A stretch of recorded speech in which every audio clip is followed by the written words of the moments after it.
Hello, I'm Dan. And I'm Simon. And this is the Wikicast, a podcast where Wikipedia takes us to a random article and we talk about what we find. Simon, what are we talking about this week? This week, Daniel, we are talking about Swerve, parentheses, film. Ooh, Swerve. And not a film I've heard of. And looking at some of these, the information about it, some of the statistics, I can see why I've not heard of it. I see. Tell me more about Swerve. I'll give you the first line. I think this is going to titillate you a little bit. Right. Swerve is a 2011 Australian thriller film, written and directed by Craig Lahiff and starring Emma Booth, Jason Clarke, and David Lyons. Right. So it's Aussie, and it's an indie film. So the reason I said I'm not surprised I hadn't heard of it was because this film grossed $3,388 at the box office. Wow, big league stuff. Big league. Big. I'm just trying to, annoyingly, it doesn't say what the budget is, which I guess means there's not much of one. But it was produced, so it's produced by Screen Australia, South Australian Film Corporation. I slipped into an Aussie accent without even meaning to. I see you've played Knifey Spoony before. Hang on, let me just go and get the Prime Minister. Oi, Prime Minister. Prime Minister. Hey lads, what's a good word? Love, such a great episode. It really is. For those of you who don't know what we're talking about, there's an episode of The Simpsons where they go to Australia. I'll include a link in the show notes to the YouTube clip. I've got to say, this episode's going to be a lot easier to write the show notes for, Dan, because it's going to be a couple of days, if that, between us recording it and us releasing it. Whereas last episode, as we said, the big lie about the whole thing, we edited it. Sorry, we filmed it 3 weeks before it came out because we had to get ahead because of I only went and bloody moved house, didn't I? Crazy time. And I had all of my exams last week, so it was busy on both fronts. We were both very busy boys. But we got them out of the way. I'm in my new house. You have smashed all of your exams. It's been quite a lot to catch up on, actually, because it has been a while since we've spoken. Yeah, it has. So before we totally go off from the article, as is tradition, I feel like you need to tell me just a little bit more about this film before I start asking you about the house move. Right, so the one-sentence summary is, David Lyons plays an honest man who, after a car accident, retrieves a suitcase full of cash from the other car. And it's one of these, I don't know if you do this, but I sometimes, if I know I'm not going to watch a film, and for me that's very frequently horror films, read the plot synopsis, and I'll be like, oh, okay, I'm getting something. It's like reading an ultra-condensed novel. Yeah. But certain types of films have just the most labyrinthy, and I think it also depends on who writes the summary for Wikipedia, because sometimes it's like every twist and turn will be put in there. Summary provided by David Lynch. Oh no. Whereas it could be like Mad Max Fury Road, be like they drive in one direction, they discover something isn't there, they drive back. Yeah, like that could be the summary of Mad Max Fury Road. But it's also like I feel like there's a lot of wannabe film students and wannabe directors who'll write this and be like, try and make it emotive. Like, when Colin notices a bruise on Gina, she claims that Frank beat her, but Colin becomes suspicious when he hears that Frank and Gina have rough sex, which she seems to enjoy. Yeah. Meanwhile, a mechanic works at the side of the wreck. Like, it's more painterly than it needs to be for a summary. So this one is very much like that. That was an excerpt I just read there. It's very like bang, bang, bang. You can't stay still for a moment. In a way that indie films I feel are very frequently, because you're not going to sell the film on the promise of spectacle or big name actors. It's going to be the quality of the script, which I think some people mistake density of plot points with quality. Yes, definitely. Like, you've got to let stuff breathe in the script. For anybody who is listening to this who wants to be a writer, because I can just say I have written in 2 formats now for screen and for novels.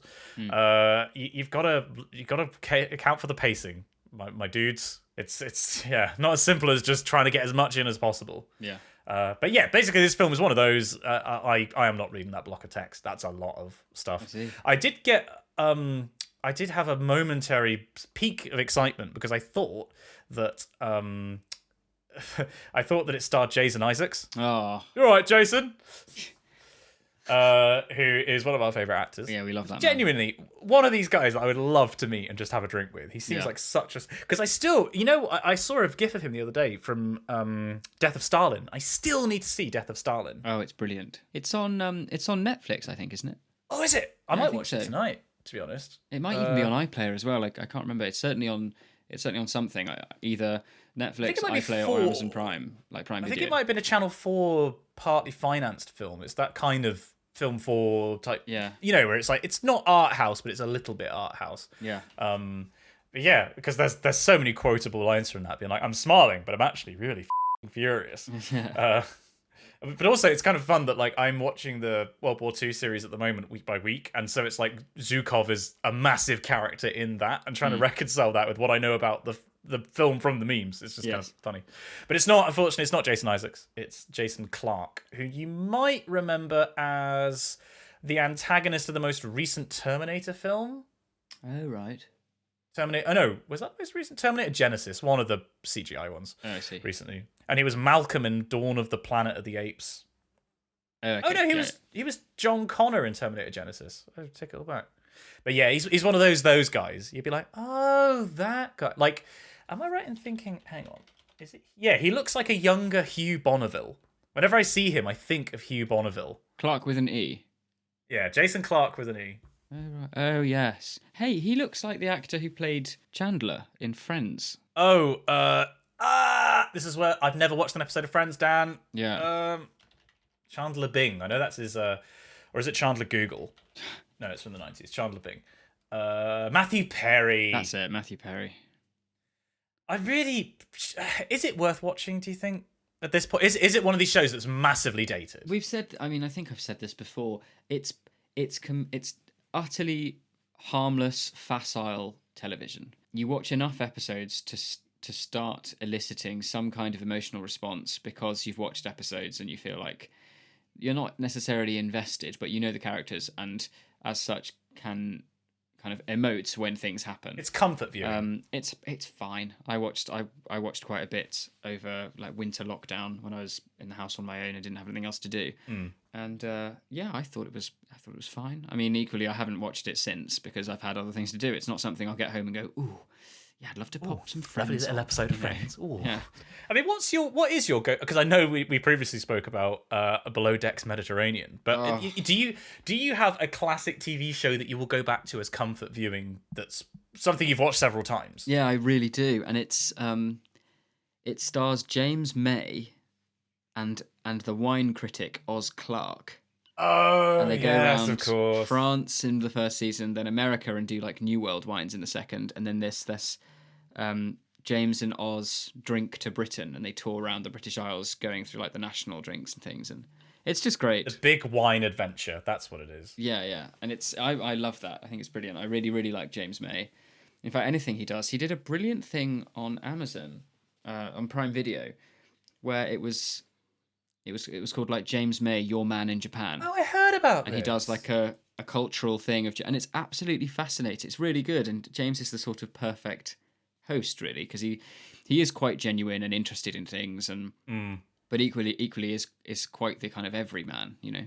Yeah, definitely. It's going back and rewatching some of the old Top Gears. It's fascinating to see that dynamic and how all three of the original presenters, Jeremy Clarkson, Richard Hammond, and James May, are so different, but they've collapsed together like a pyramid. You know, they're perfectly balanced, as all things should be. Yeah, and exactly. Because for me, it's Community. If I'm gonna sit down and just watch something that I want 20 minutes of not thinking, I'll watch Community. It was just great.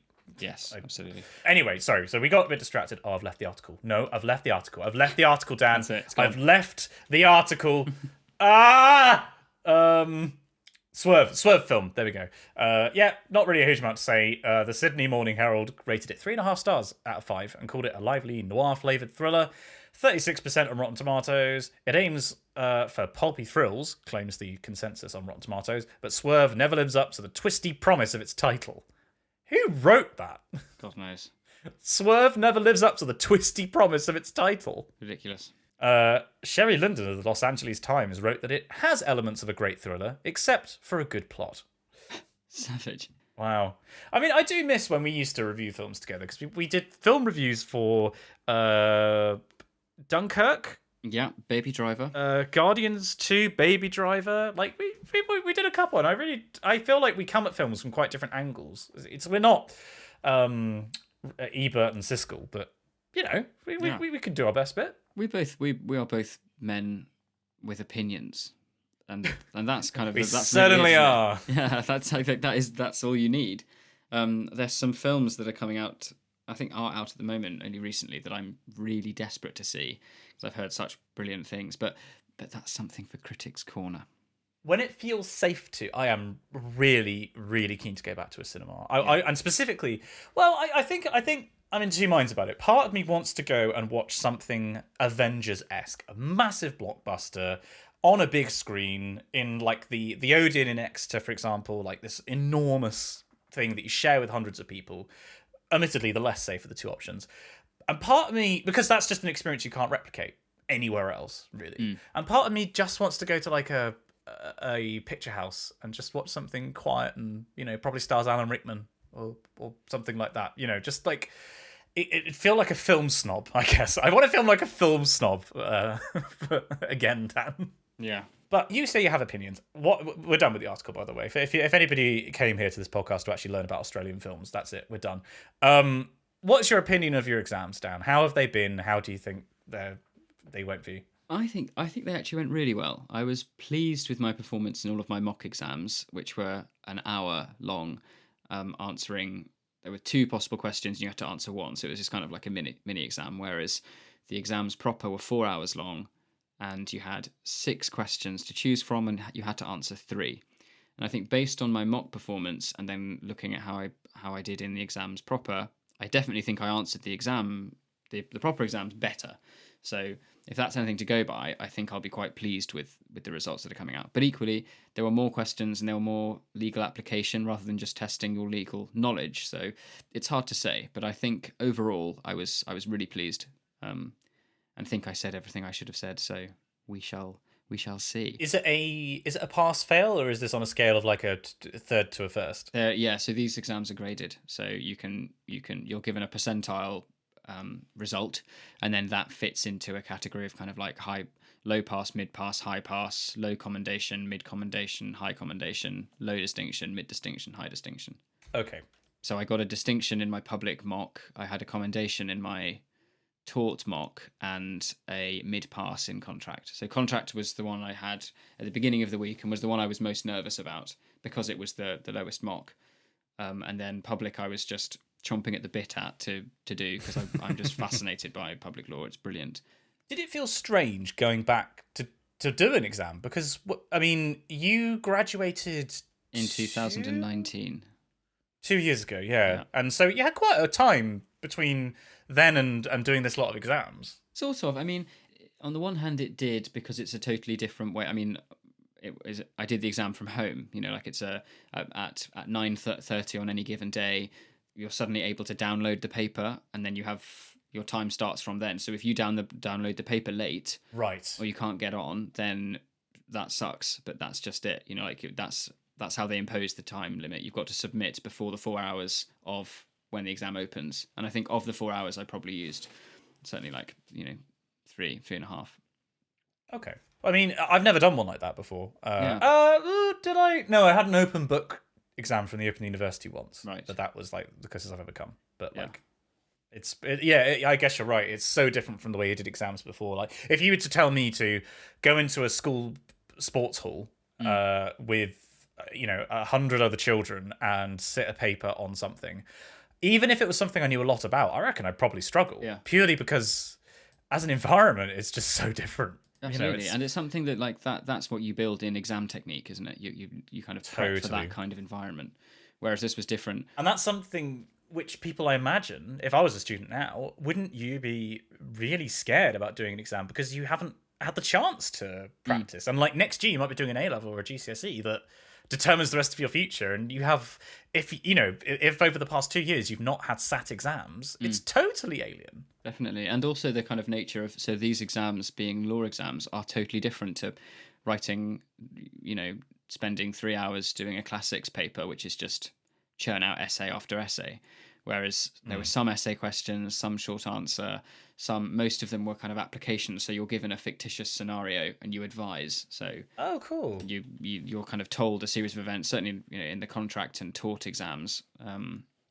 Most of those are practical application, whereas public, there tend to be more essay-based subjects, with the exception of like working through a judicial review question, where again you're given a scenario and you have to say, is judicial review available, and if so, how, and what might the problems be, blah blah blah. But this legal speak prompts me to mention at some point, possibly in critics.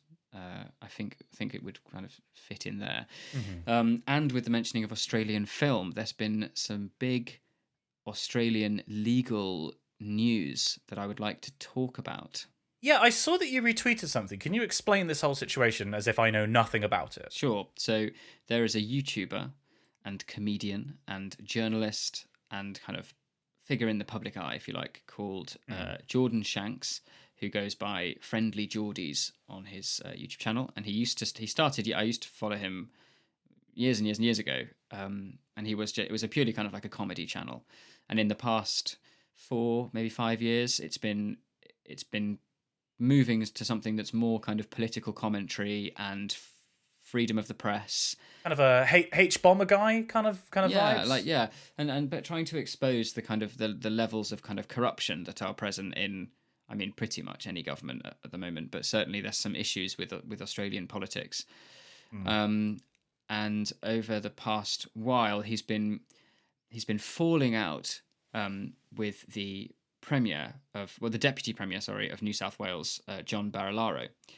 As in personally, like they are aware of each other. Yeah, they're aware of each other, and he's been producing videos about John Barilaro's sort of just kind of disgusting public record, and it's just not great. The whole New South Wales is, there's problems in Australia, but New South Wales, it seems to be kind of focused there because the Premier and the Deputy Premier have very weird, just quite alarming agendas. Anyway, there's been back and forth, and then about, I think, a week or 2 weeks ago, all over the papers and the press were saying that John Barilaro is suing YouTube comedian Friendly Geordies.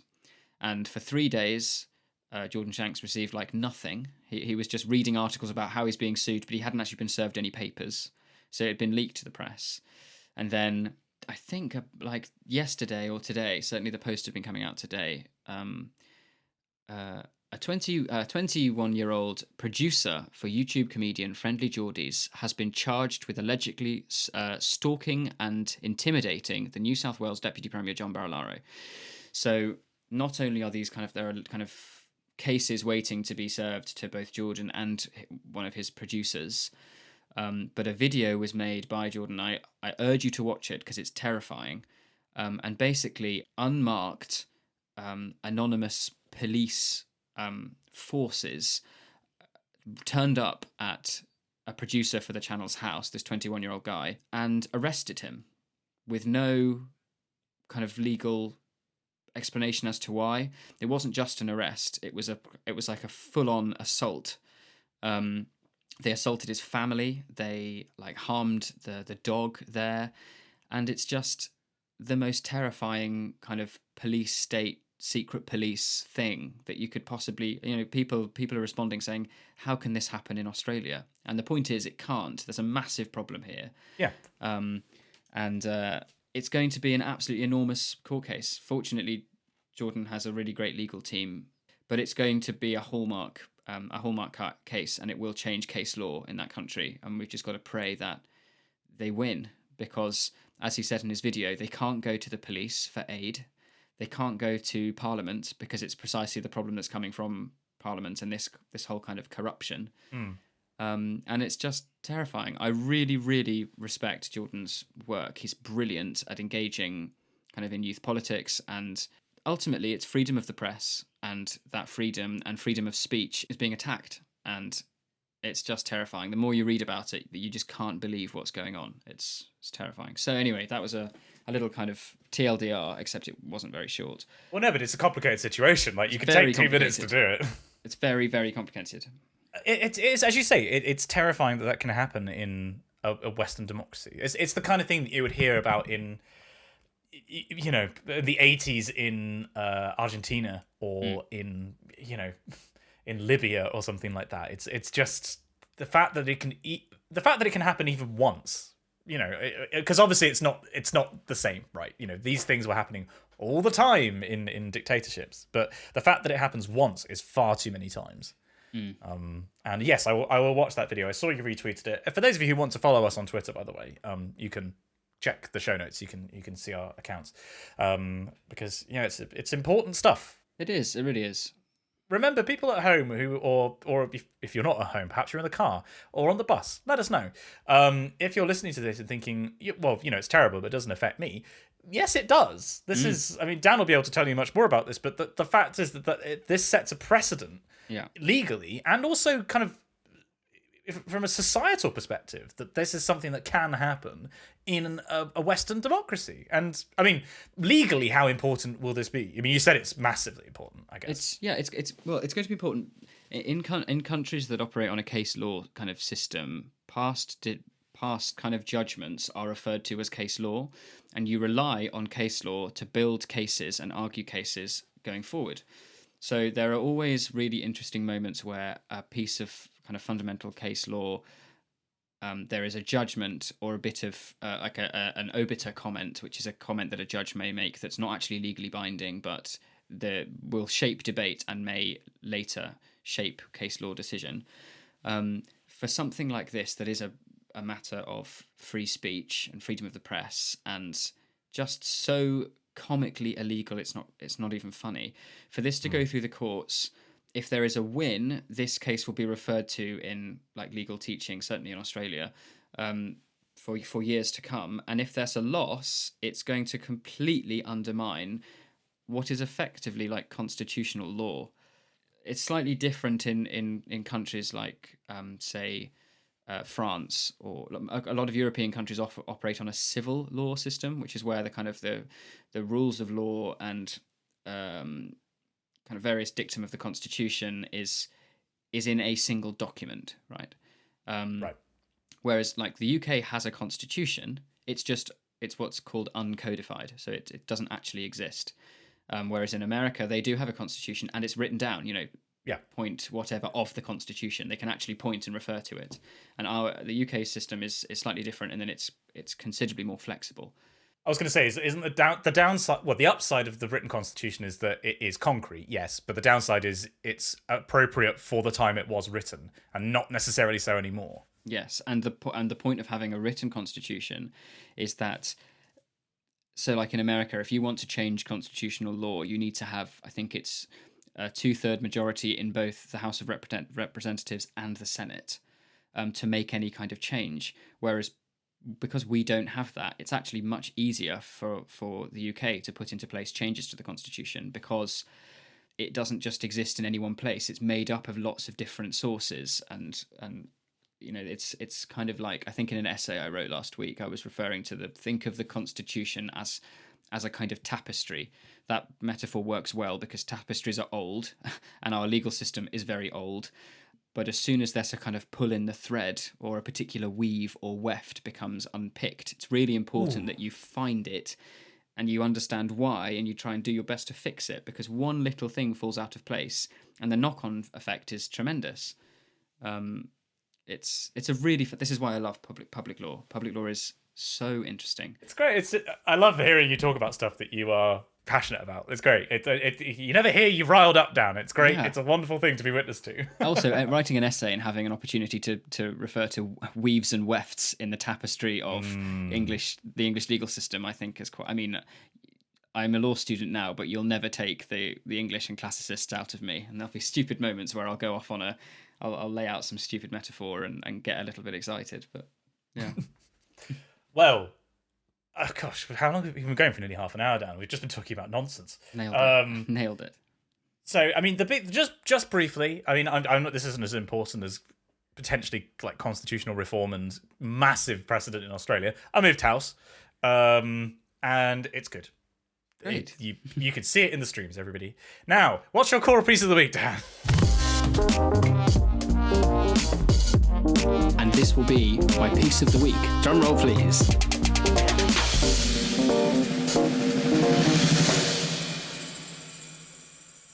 So, my choral piece of the week, once again, I feel like I need to stop announcing when it's not actually just one piece, but it's a collection of pieces. Because Oh, 9 times out of it's 10, another album, isn't it? it's another album. Well, it's not an album. It's a collection of works, and it is the 7 Finzi part songs. Oh, yeah. Now, Finzi is probably my favourite composer. Really? With Palestrina, with Palestrina probably being up there for polyphony. But Finzi's work is just amazing. I remember in an episode we recorded in lockdown last year, I was singing the praises, quite literally, of Dies Natalis, which is an absolutely gobsmackingly gorgeous cantata for tenor, a solo tenor. This time it's a selection of works for choir, 4 or 5 parts, and they're the 7 part songs. And if you've never come across them, they're brilliant. Interestingly, there is occasionally an 8th part song listed. So of the 7 part songs you'll see on an album, and they'll suddenly list an 8th one, which doesn't seem to make much sense. But it's because it comes from the same collection of texts, and it's what's that enormous Finzi? Lo the Full Final Sacrifice. I think we did it with Chapel. Lo the Full Final Sacrifice is often listed as that 8th part song. Right. But it's just beautiful music. If people are curious but find choral music kind of a slightly harder access point and would just like to hear the composer's wider work, then a great way of listening to get an idea of what Finz is about is listen to his piano eclogue. It's quite short. Is piano what? Sorry? Eclogue. Eclogue? Yeah. Hang on, I'm going to find it. That's just a word I've never heard before. Yeah, Eclogue. A short poem, especially of pastoral dialogue. And yeah, if you put into Google eclogue, the first result is Finzi. Gerald Finzi, eclogue for piano and strings, opus 10. And it's just heart-wrenchingly beautiful. But that Finzi is just Anyway, cool piece of the week. The 7 part songs by Gerald Finzi. Solid choice. Well, choices, I guess. Yes, yeah. And we find ourselves in Critics Corner, Dan. Now, you have something you would like to talk about, I know, in Critics Corner. I have 2 things, if I may, to introduce the section. First of all, I bought, yesterday?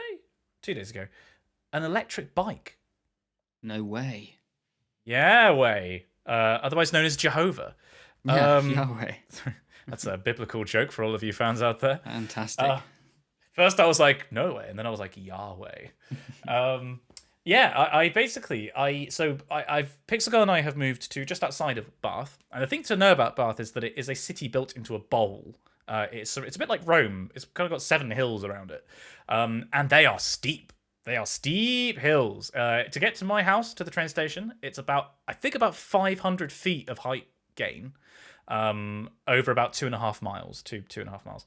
So basically, it's not ideal for amateur, which I definitely am, cyclists. But at the moment, I cannot drive the car without Pixel Girl. Well, for one thing, the car's not here. She's finishing off the term in our old house, and she has the car with her because she needs to go to work. And when she's here, I will need her in the car when I'm driving because I'm still on learner plates. And that's just really restrictive. And so I thought a really good compromise to fix the situation would be to get an electric bike, which would allow me to get from, for example, my house down to the station and back. For when I want to go visit the Oxcast, it means that I can go and see my parents. I can go and visit friends, and just give me a bit more mobility without having to worry about the sodding Great Hills. Yeah, of course. And the experience of trying to find the right electric bike was unbelievable, because it is such an enormous rabbit hole to fall down. Yeah, I bet. Like I don't know why, but I thought there'd be like 20, 30 types of bike to choose from, and by price point, like, right, I can afford realistically these 5, and then you pick the one you want. No. You can go in so many different directions. There are so many different kinds of electric bike available. And also, there is just this revolution going on of people buying these things. Like a statistic I learned the other day, which is probably quite out of date now, because I think this is 2 years old, was that there are 150 million electric vehicles on the roads at the moment. And 148 million of them are electric bikes. Wow. Which is, isn't that mad? That is mad. And yet, if you like, I never would have guessed that they were as popular as that. Mostly because you can't actually tell at first glance, unless it's very obvious from a huge battery. You can't really tell what's an electric bike anymore. But they are increasingly being referred to as a kind of car replacement, as long as you're not trying to transport furniture. Wanting to drive from Bristol to Edinburgh. Yes, exactly. Yeah. Then it's actually a perfectly serviceable car replacement. And I asked so I'm in a Slack with a bunch of other people from Standard, my agency of YouTubers, and I just sort of was like, just out of curiosity, is anybody else riding an electric bike? Tons of YouTubers already use them, and like I'm sure he won't mind me saying this, like Sam from Wendover said that he commutes every day on it, and it's like a 10-mile commute that he just doesn't even notice, because the way that they work basically is, certainly with UK law, there's like, it's quite restrictive what you can actually have, but it boils down to, if you don't want to get a motorbike license or do the basic training even, then you can get what's called a pedelec, or a pedal assisted, electrically pedal assisted drive, e-powered or something like that, which basically means you have to pedal, but the bike will then put more energy in as you pedal, but it's not like a screw throttle or anything, and it will only help you up to 25 kilometers per hour, and then it will cap out. You can go faster than that, but it won't help you go faster than that. And the thing to bear in mind is that it will, there are different levels of support. So if you want to ride it even as a normal bike, you can. If you want to ride it as an electric bike with as much support as possible, it will put in as much as, I think, 300% of the effort you put in. Yes. On top of, so you're effectively only having to work 1/4 as hard to, and if you think about going up a hill, that's just going to make hills flatten out. You're effectively, reducing the gradient by like a factor of 4. So I'm very excited to get it. I'm hopefully going to pick it up this weekend from a place in London. I was actually able to snag one that was basically going at trade rates. Cool. So I got about £1,000 off what it should have been. I always hear the praises sung of Brompton. Yeah, so there are a couple of brands that have been recommended. One was definitely Brompton, though they seem to specialize in folding electric bikes, which are expensive. Yeah. They're like £4,000 or £5,000. There are the advice that I was given was to look for the motor rather than for the brand, which I think is good advice, because ultimately that's what counts. So I basically settled on between that and not wanting to spend more money than I absolutely had to, because it is an experiment, and contrary to what some people on like YouTube or wikis might think, I don't have that much money. So I went for a Ridgeback Arcus 1, which is an older version. There's an Arcus 2 that's just come out, but it's basically got a very standard motor. It's at a very reasonable price. Most importantly, it has a detachable battery. Some of them you can't, you have to bring the bike inside to charge, which we don't have space for in the new house. And it means that if you go in somewhere, you can just plug it into the wall and recoup some battery. But yeah, I'm very excited by this purchase, and I'm hoping to make at least 1, maybe 2 videos about it. So that's a business expense right there. Yeah. And yeah, well, when you come and visit, as we were talking about before we started recording, we're going to be hopefully doing some filming together before too long, using some Wikicast funds. You can have a go on it, although it will probably be a bit big for you now I think about it. Well, you say that my Pashley that I cycle is pretty enormous, because it's a sort of in your search engine of choice, Simon. Pop into Google. Let's just get to Ask Jeeves. Hang on. Pashley Roadster Sovereign. Hang on, I've just got to Google Ask Jeeves. It's changed now. It's just called ask.com. Right, so what am I searching for? Pashley Roadster Sovereign. Roadster Sovereign. There we go. And then I've got the British Racing Green one. Oh, this doesn't even have an image option. My God. Ask Jeeves has gone downhill. Oh, but it's a very pleasant looking bike. It's gorgeous. It's done in the kind of proper kind of like the old sit up and beg style of kind of like delivery bicycles and things. Bring bring. Yeah, and it's got a proper ding ding bell. And interestingly, so if you're looking at an image of the bike, underneath the seat there are springs. So it's a sprung leather saddle, which means it's just super super comfortable. The kind of suspension is incredible. If you look under those strings, you'll see connected to the kind of main frame that goes up into the seat, there's like a silver tube, quite a thick silver tube. Yes. Yeah, it's a bike pump. Oh, that's clever. So it's all kind of built in. It's got a built-in lock over the rear wheel guard. There's a rear rack. Oh yeah. I love it. I love it. And what I'm thinking of doing is there's an independent e-bike company in Exeter, and I want to have a chat with them to see how much it would cost me for them to do like a custom electric motor. Yeah, because that's the other route. Is you get like a kit, and the thing is, if you get one of those kits down, it doesn't actually have to, no, obviously it has to be road legal, but if you get a kit from China and it's in Mandarin, which you don't read, then maybe it's got more than 250 watts, which is the law. Maybe it's got like 1,000. Maybe you'd be able to actually go a bit faster without. It's not like anybody would know, you know. Yeah. So that's worth.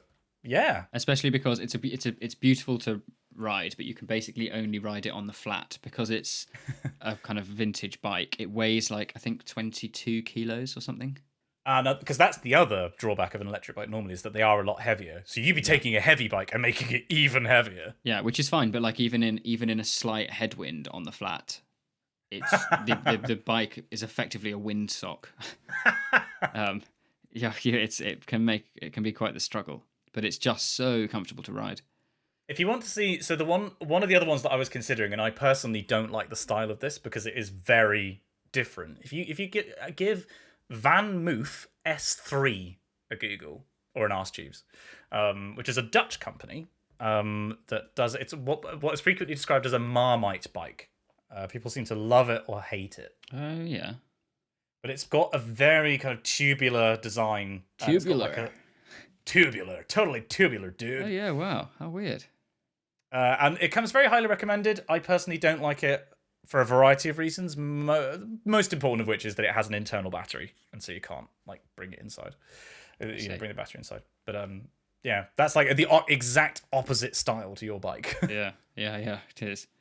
The other thing which I'd like to quickly review before we move on to your more important things is I went for the very first time ever to an IKEA yesterday. Was it everything you dreamed of and more? I was cynical going in. Yeah. I've got to say, I was like, what's the big fuss about?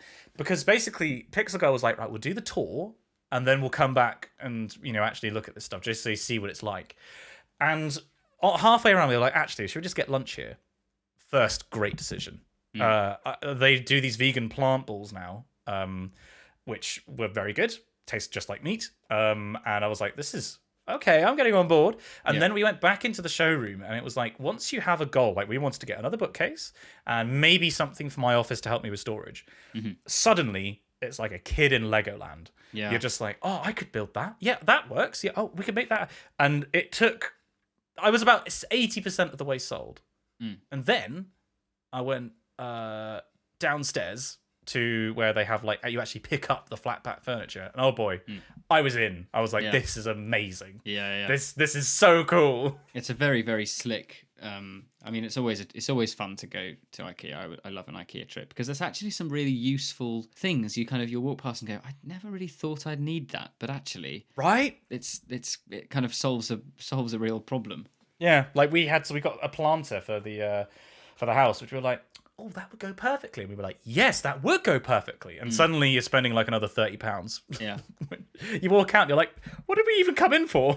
The other place that I would really, really recommend, you can't really go to it because it's an online shop, but Wayfair. Oh yeah. Wayfair is great. I got my desk, the new kitchen table, and the chairs and the television stand all from Wayfair. And it's brilliant. It's really, really good. And if you go when there's a sale on, I think it's basically, it's like IKEA, but some of the materials are a little bit kind of longer lasting. Okay, cool. You can. It's a collection of loads of different online furniture things and anything really, any kind of furnishing in the house, outdoor, whatever. And you can really pay as much or as little as you like, depending on what your budget is. But I think the kind of the materials used are just a little a little bit more long lasting. But I told you about my glorious encounter with IKEA not long ago, did I? When I was trying to order new drawers for the bed. Oh, I don't think you did actually. It was incredible. Is this podcast fodder? This sounds like it's going to be great podcast material. Yeah, it's great. I mean, it's only very short, but basically, my bed. Oh, this is. I feel like I need to move closer to the microphone and start talking about my boudoir. Have you seen the IKEA ASMR video though? They actually did an official advert that was deliberately ASMR. I haven't seen this. Oh, I'll link that in the show notes. It's quite something.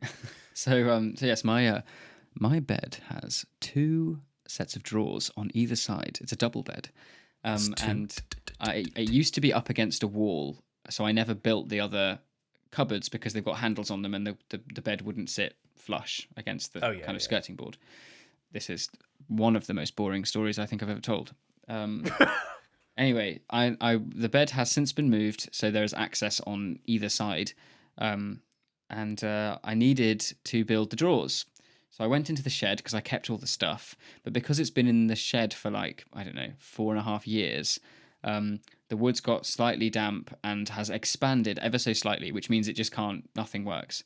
So I went online and I was like, how do you order spare parts? And IKEA have a very, very... No, I'm going to be too polite. They have a system online where you can... They have a very, very system online where you can get your parts, and you just need to know the part number, pop it in, and it's fine. But part numbers change, especially after 4.5 years. So I was getting really stuck. I couldn't do it, and I was getting more and more frustrated that I couldn't get these drawers sorted. So I just called them. I called the main octane content of this podcast has never been higher, by the way. It's super high. So I just called them. It was a general number. It wasn't like a spare parts thing. I just picked up the phone and said I wanted to talk to customer service. And I got put in contact with an incredibly helpful person who I think his name was also Dan. So of course he was helpful. And I said, look, I've got this bed. And I told him the product number. And he was like, okay, yeah, right. And I said, do you see how there's 2 drawers on one side and 2 drawers on the other? He was like, yep. I said, I have one side of drawers. I need everything to do those other 2 drawers. And he was like, all right, leave that with me. I'll be back in 10 minutes. 10 minutes later, he'd done everything. Wow. So much so that in those 10 minutes, he had to quickly call one of the Swedish offices and being like, yeah, we don't do this part anymore. Can you send that over? And they were like, yeah, no problem. That's fine. No problem. You were definitely going to do an accent. I was. I had to really. No problem. I had to really stop. Text the kit for curling. And he sorted it all for me. And they all, both the stuff that was shipped from the UK and the stuff that was shipped from Sweden arrived within 2 days of each other. Wow. And it was just completely perfect. And I didn't pay a penny. Really? Wow. The screws, all of the actual bits, and the wood, and the handles, everything, I didn't pay for anything. Wow, that is very good. It was incredible.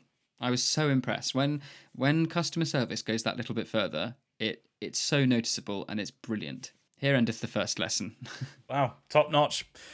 This podcast sponsored by IKEA. Yeah, the beautiful everyday. Now, what was it that you, however, would like to review in Critics Corner? Well, it's not so much a review. It's something that I'm really, really desperate to go and see. There are 2 films. Yeah.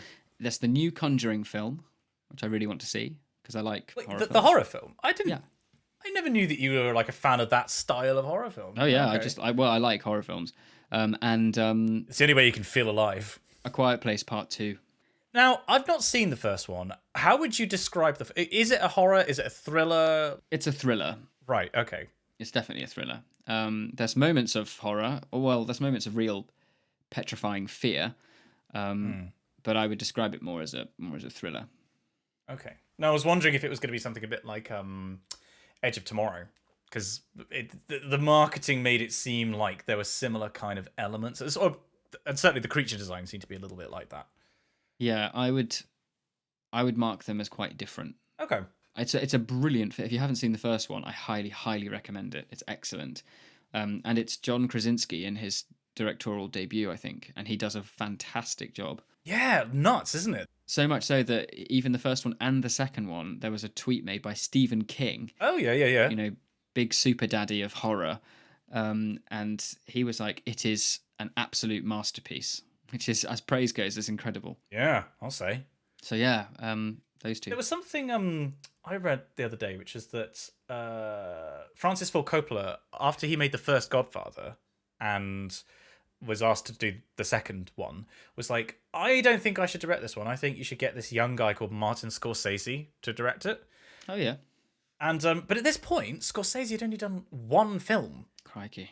Which is like, you know, for a film that won how many Oscars and how much at the box office, it would be like saying, oh, I don't know, let's give The Last Jedi to... Actually, Rian Johnson was probably actually quite a similar choice. He'd done Godzilla and he did... not Prisoners. What was that one about people trying to escape Mexico? Oh, I know the one you mean. Was that... Or am I getting him and Gareth Edwards mixed up? Hang on, Rian Johnson. Oh, he did Looper as well. I forgot he did Looper. Rian Johnson. That was solid. That was a good film. No, I'm getting him and Gareth Edwards mixed up because Gareth Edwards did Godzilla and Monsters. That was it. It was called Monsters. That was it. His 3 films as a director were Monsters, which was tiny micro budget. He did some of the special effects himself. Then the American Godzilla film, and then Rogue One. Right. Like, he hockey sticked so hard. Yeah, crikey.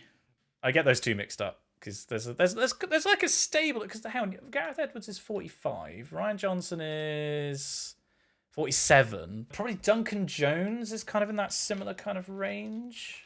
He's 50. So yeah, like I think of this like kind of stable of British directors of all kind of interchangeable, with the notable exception of Edgar Wright. He's probably a bit older actually. When was he born? Edgar Wright is 47. Oh my god. Wow. He's got a new film coming out actually, hasn't he? It's is it Last Night in Soho? Oh yeah, that looked good. Yeah, that seems more your kind of speed actually. So I'm not sure if I want to watch that, but it's kind of fantasy sci-fi-esque kind of horror inspired. Yeah. Oh wow, his Wikipedia article's cool. Like he's got a table on his Wikipedia article of recurring actors. Oh really? Like people that have been in multiple projects. So like Jason Schwartzman is in Scott Pilgrim and he was in the Sparks Brothers. Yeah. I missed that one. Oh, it's a documentary. I never saw this. Oh, and fellow director Garth Jennings. Oh yeah. I forgot about Garth Jennings. He did do you remember Son of Rambo? Yes. That was a really nice film. It was a good film. And he did Sing, the animated film, and he did Hitchhikers, which wasn't a very good film. And of course, the Cornetto trilogy, Scott Pilgrim. Edgar Wright, man. One of the great directors alive. Was I reading somewhere that they're doing a new Scott Pilgrim? They're re-releasing it with the audio in 5.1, if I remember correctly. And I would love to go and see that at a cinema. Yeah, I bet that would be incredible. It's the kind of thing that I'd love to... You need to go with a group of friends in order to like kind of pick it apart afterwards, I think. I remember vividly first seeing that in the cinema and not really knowing anything about Scott Pilgrim. And the comic book history of it. So we just went in and I remember watching it, and in the first 10 minutes was just sitting with my friend, just kind of looking at each other going, what have we come to see? And it was brilliant. We loved it, but we had no idea what we were going in for, which I think is the kind of perfect way to see it, really. Yeah, no expectations. Yeah. And I had a similar thing, but within the first 10 seconds, the film got me hook, line, and sinker when you get the Universal logo come up and it's in 8-bit and the sound's in 8-bit, and I was like, I don't know what the rest of this is going to be, but that alone has put me in the lane and the mindset of this film. Yeah. Oh, I want to rewatch it now, Dan. Why do we have to finish this podcast? Damn it. Such a shame. What have we got to do next? Oh, we've got to thank the people in Patreon Corner. Here we go. Oh, why can't we just watch Scott Pilgrim?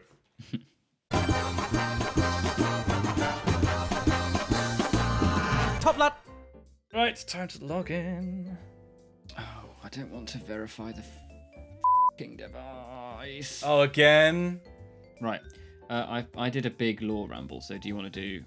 Well, I did a big... I'm looking at my waveform. I actually did a lot of talking just then, so I think you should do it. Okay. Those people will be sick of me, if they're not already. Don't laugh. Don't give me that pity laugh. As if they'd be sick of you. Keep this in, Fergus. This is all going... This is the start of Patreon Corner now. Otherwise, they'll be sick of me. Ha, ha, ha. Oh, Simon. Yes, they will. Yes, they will. Of course they will. Yes. How could anyone ever be sick of... Pixel Girl and I had this realization the other day that a lot of really romantic, like, film moments have such a different tone when, like, you just say them through gritted teeth. It's like, I'm never leaving you again. Yeah. Why can't you just be happy? It's what I want. You complete me. The best years of my life. Yeah. So happy. And it's that time again where we find ourselves in Patreon Corner.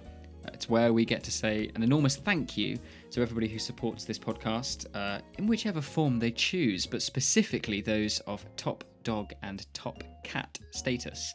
We should point out that if you are not up for supporting us on Patreon, patreon.com/thewikicast, then what you can do is give us a rating on iTunes or your podcasting app of choice, and that also helps us out greatly, and it doesn't cost you anything. Even if you just go to iTunes, drop us 5 stars, that really does help. But to those people, thank you, but more specifically, thank you in this section to the people that donate at patreon.com/thewikicast.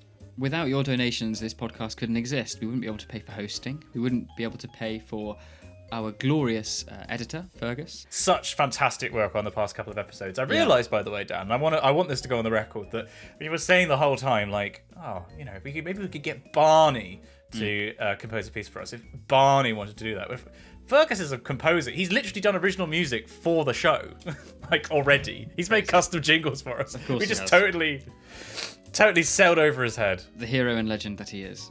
Fergus, put this in the podcast. You're a legend. Absolutely. Do it.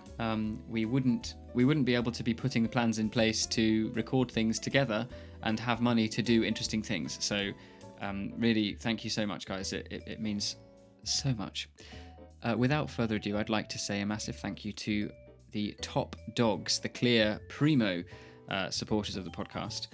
So thank you to Sophia, Ben Caples, Josh Shiaja, Henry the Seventh, Henry the Seventh, King of England and of France, Lord of Ireland, Aaron Kari Augustin, Adrian Chan, Naf Laroche, Hasse Hansen, Aaron Jorgensen, Lexi at Front Desk, Eve Sharples, Alistair Fortune, Peter Reed, Maggie, Colin J. Brown, Codzo, Ben McMurtry, Jay Wright, and Eric Bolliger. Thank you so much. I would like to thank the kind people that support us at the top cat level, those being Nathan Flaherty, Ultra Piggy 123, Oliver, Violet Hatch, Abu El Ella, the physics boy, Simon P. Are you messaging, by the way, on Facebook Messenger, Dan, whilst we're talking? No, I'm absolutely You definitely not. just messaged Hugo's group chat. Wait, no, that was ages ago. Well, I only just glanced at my phone. That was ages ago. Look at the Goodness time sakes. sent on it. All right, let's have a look, shall we? I'm just going to disrupt the names here. Keep listening, everybody. Keep listening, Fergus. I wasn't doing it now. I did it maybe 15 minutes ago. 15 minutes ago. Right when I was... Hang on. I'm going to look at my waveform. 15 minutes ago. Yeah, that's when I was talking about electric bikes. But I made a comment about Brompton to throw you off the scent that I wasn't listening. Damn, he's good. Brompton goes back to messaging. Anyway, thank you to our patrons who support this podcast, which we're both very invested in. And I got to Abba Ella, the physics boy, Simon P, Jack Easton, Izzy Creative Commons, Nafi Iftikhar, Christopher Betterton, Dame Valerie III, Layla Medina, Oliver Craigie, Will Janice Humphreys, Rents Kirk, Oliver Burkhart, Omar Miranda, Cole Mansfield, Princess Andromeda, Chococat, Ben Dent, Isabel Ostrowski, Matt McGuire, and Dan Hanvey. Thank you so much for supporting this clearly very important podcast.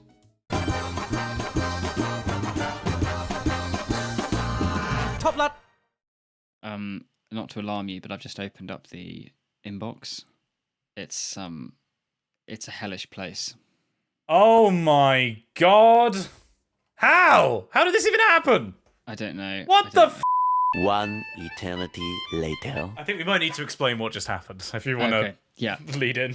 We're now in Correspondence Corner. We did have to take a little bit of time out from moving straight into the segment, however, because we haven't opened the inbox for a while, as we've both been so busy. It was like opening up lifting up a paving slab. Yeah, lifting up but instead of various kind of woodlouse, it was just so much spam. There was some woman called Brittany has signed up to a bunch of stuff with our email. So if that's you, don't do that, please. Yeah. But we are all right now. We've tidied everything up, and we have an email here from Alex, and Alex's email is titled, "Also Alex, also a Star Wars fan fiction idea." Hello, Simon and Dan. My name is Alex. This is relevant to what follows, and I've been reading the podcast for a few months now. I've just finished the latest episode, and I knew that I had to write in. I have to admit, I'm a little shook right now. Oh? About a week ago, I was listening to a previous episode of the Wikicast and dreaming up a Star Wars fanfiction that featured you both as clone troopers just before Order 66. What? I had thought about how Dan would be a genetically defective clone that was much shorter than the others for some reason, sorry Dan, and how Simon would just be a typical clone. Simon would be forced to execute the Jedi he served under, Dan would be confused and horrified because he wasn't affected by Order 66 on account of his genetic defects, stuff like that. Now that's good. That's a great premise. No, I don't like this. Using the defect as a denial of me not acting on 66. Why am I a murderer? Why are you not a murderer? It's because I'm taller than you. Now, I had mostly moved on from the idea since writing really isn't my thing. However, in the latest episode of the podcast, a reader by the name of Alex offered to write you a Star Wars fanfiction. By that point, I was thinking, oh, wow, what a coincidence. Someone with my name is suggesting a Star Wars fanfiction. But then Simon added that he would have loved to see a fanfiction where both of you were clones. It was one of the most clearly I have to be dreaming moments of my life. I'm sure that reading this out won't make it sound all that strange. Coincidences do happen after all, but it definitely weirded me out at the time. Anyway, thanks for all that you do. Alex, aged 22, nearest integer is good enough. I'm an engineer. What can I say? That is a hell of a coincidence, though. It is.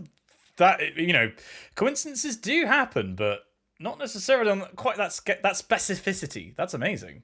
Alex also says, P.S. Simon, I don't know if you remember me, but I had actually contacted you around Christmas time with questions regarding the AI code you'd written for one of your videos last year. I do admit, though, that email was far more professionally written than this, and it was sent using my academic address email. That does ring a bell, yes. I think I remember sending the stuff off to you, actually. And that's a project I need to come back to, because our boy Danvi has been working on a little something to make it better. Well, speaking of Danvi, Simon. Oh. We have an email here from Dan H. Just Dan H. Dan who? Dan. Oh, it's Danvi. I just had to read past the name. Is on Gmail. He's called Dan H. Dan what? Oh, Sugar Daddy. Remember? Dan. Han V. Dan. How are you saying that? How are you saying that last letter? H. H. Yeah, H. No. H for Hanvi. No. H, isn't it? There's no H in H. All right, it's Dan Envy. All right, there, Mary Poppins. I'll support your podcast. That's one of my pet peeves when people say H because it's not H. It is. Hurricanes hardly happen in Hampshire. Yeah, they're words, not the letter. The letter is H. The letter H. H. No. Oh, this is Pole and Poll again. Well, I'm right again. I think we've got an email to read, Simon. Yeah, keep that pause in there, Fergus. Dan H. with a hot groin and a bicep. I don't know. Actually, I know that Dan doesn't have those. He writes, Dear Cheese and Tomato, although my true dedication is to the Wikicast, I have been recently re-listening to the Technical Difficulties Reverse Trivia podcast from 2010, featuring the red-shirted Tom Scott, book reader Chris Joel, everyone's favourite Gary Brannan, and the bounciest man on the internet, Matt Gray. Aside from being a source of excellent improv and laughs, I was struck by Gary referring to the listeners as readers several times. I'm now wondering if you know of other podcasts that have done this shtick. Yes, is the answer. I know The Greatest Generation refers to theirs as viewers, because they just find it funny, the idea that somebody would sit and watch like the podcast screen on their phone. But I don't know of readers specifically. The Kermode and Mayo film podcast.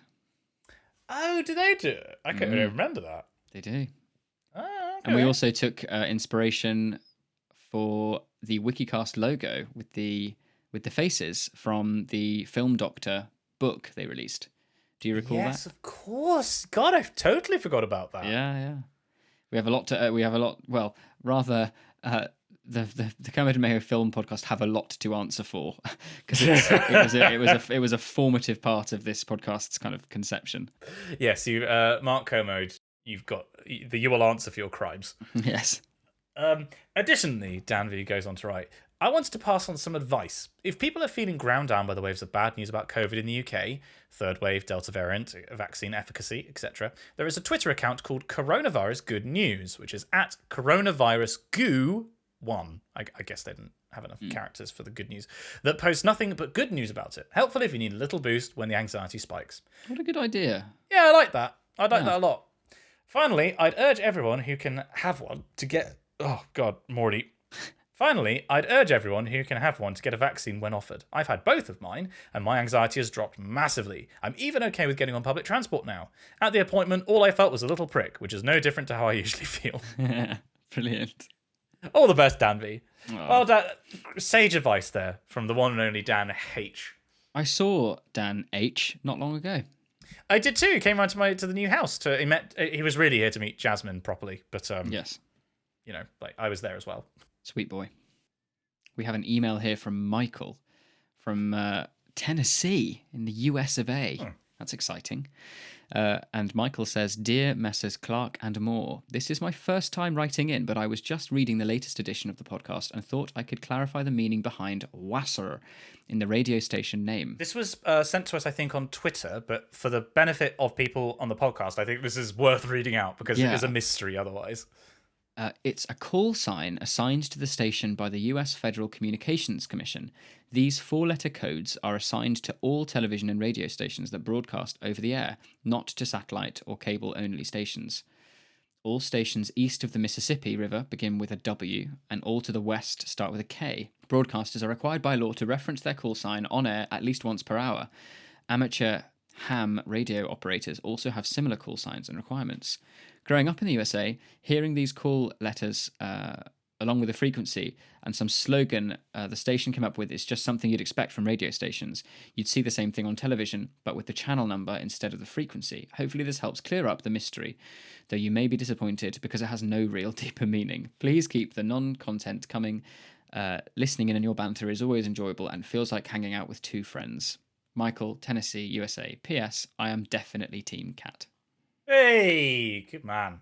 And stuff. that it's a bit of a shame it doesn't mean anything. It's a bit like sign and cos, I suppose, in that respect. But Yes. you know, we have the answer. There we go. We have the technology. And finally, I think for this episode, we have a follow-up email from Cassandra from Calamity Cast. Those of you on the Discord will recognise her, who writes in with foam parties, heavy metal, and other nonsenses. So this is in response to, I think, when we were talking with this about all of this stuff with Barney 2 episodes ago. Cass writes, Dear Mrs. Moore and Mrs. Clark, as a metalhead, I feel there are two camps regarding baby metal. So this is the Japanese super kind of kawaii version of metal. There's a large demographic among the metalheads that likes it, along with J-rock, specifically Japanese guitar players. They're insanely talented, while the rest sees it as absolute musical blasphemy. But then again, there are some metalheads like me that don't like growling, throat-ripping screams normally. So metalhead communities are a bit splintered on different topics. So there we go. We have finally had a proper metalhead weigh in. Brilliant. It was me going, I think that some people like them and some people don't. You could put me on Newsnight with that kind of analysis. Yeah. Regarding your inquiry about foam parties in other countries besides the UK, I remember going to 3 or 4 when I was about 16 in Argentina, and they definitely used fairy-style soap for making it. In some parts of the dance floor, it actually became quite hard to breathe. We used to go with swimming goggles to avoid the irritated eyes. Wow, that's a look at a club, isn't it? Everyone walks in with their goggles, and I like to add a snorkel into the mix, and you'd be really going. You can never leave the foam pit. You're there for good. Yeah. Have you seen the picture of me in it was Pixel Girl and I's 2 houses ago now? I wanted to eat outside, but hay fever season was upon us, and so I was just eating outside with my swimming goggles on. I imagine it's similar because I was wearing like a shirt and swimming goggles, which was like I'm picturing Cass at the time. Yeah. Also, hay fever can suck my down. It's awful at the moment. It's starting to trigger me now. I've been all right so far, but then as of about 3 days ago, it really cranked up. So I'm on the Benadryl. Yeah. I've got the Haymax, and somebody let me borrow it's an eye spray. You close your eyes and you spray it over your eyelid. Oh, okay. And it stops the irritating eyes. It's from Boots, I think, and it's brilliant. I think I might have had the gel version of that when I was a kid. I might have to find that because it's in the mornings. Before you take the you take the tablet immediately, and then there'll be like half an hour of your body kind of getting used to it, and it's just like, ugh, it's not fun. Awful.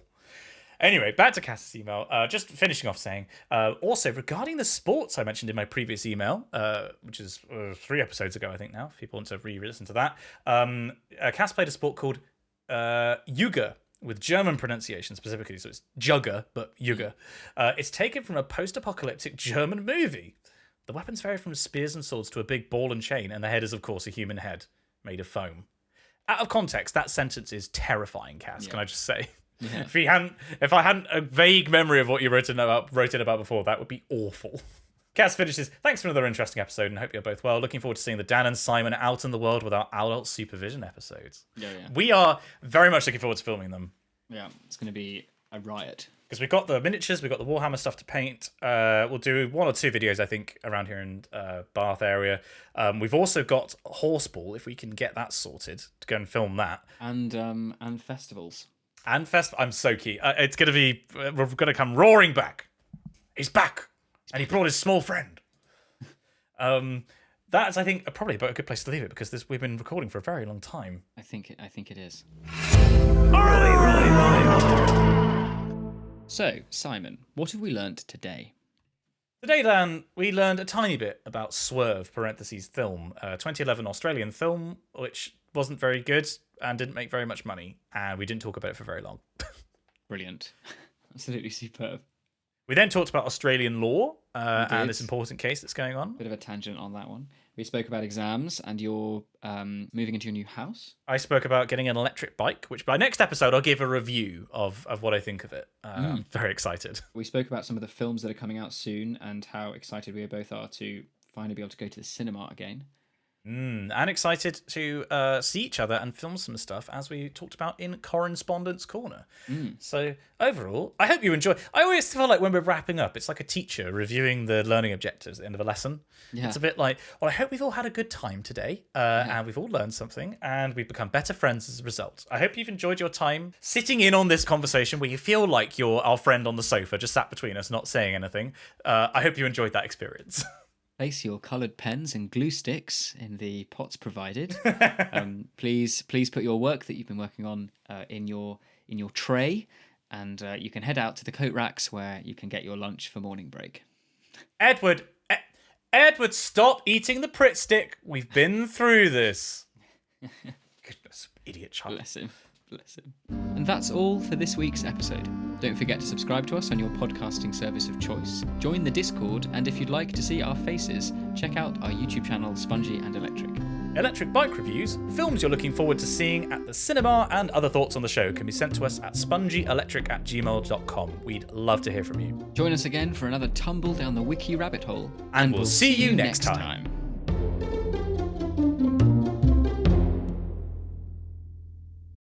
It's nice to be back, though. I've missed it. It's been a stressful time. Yeah, it's a rock of stability. Oh, it's like getting into a warm bath. In this weather. Yeah, you're mad. Specifically, it's awful. Yeah.